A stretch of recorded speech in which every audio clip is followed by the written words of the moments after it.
અમદાવાદના સોલા વિસ્તારમાં અંધશ્રદ્ધાને કારણે સગીરા દુષ્કર્મનો ભોગ બની હોવાનો ચોંકાવનારો કિસ્સો સામે આવ્યો છે.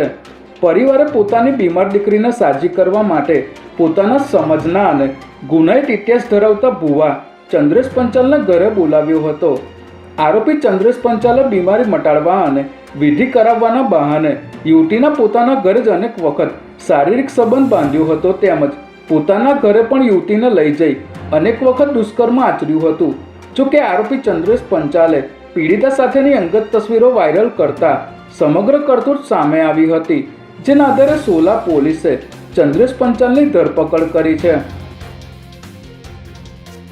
અમદાવાદ ક્રાઇમ બ્રાન્ચે જુહાપુરાના એક શખ્સને ગેરકાયદેસર હથિયારોના જથ્થા સાથે ઝડપી લીધો છે.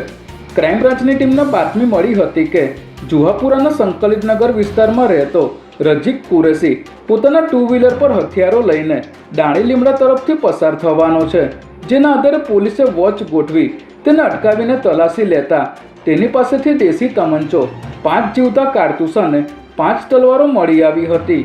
આ હથિયારો તેણે જુહાપુરા વિસ્તારમાં રહેતા મોહમ્મદ અયુબ શેખ પાસેથી મેળવ્યો હોવાની કબૂલાત કરતા પોલીસે તેને પણ ઝડપી લેવા ચક્રો ગતિમાન કર્યા છે.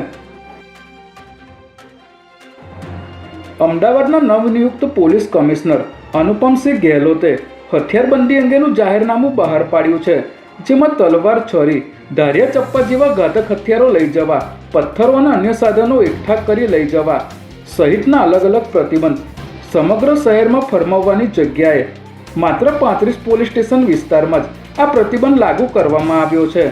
આ જાહેરનામું શહેરના પોસ્ટ વિસ્તાર એવા સિંધુ ભવન રોડ, સેટેલાઇટ જજીસ બંગલો, ગુજરાત યુનિવર્સિટી સહિતના 14 પોલીસ સ્ટેશન વિસ્તારમાં લાગુ નહીં પડે.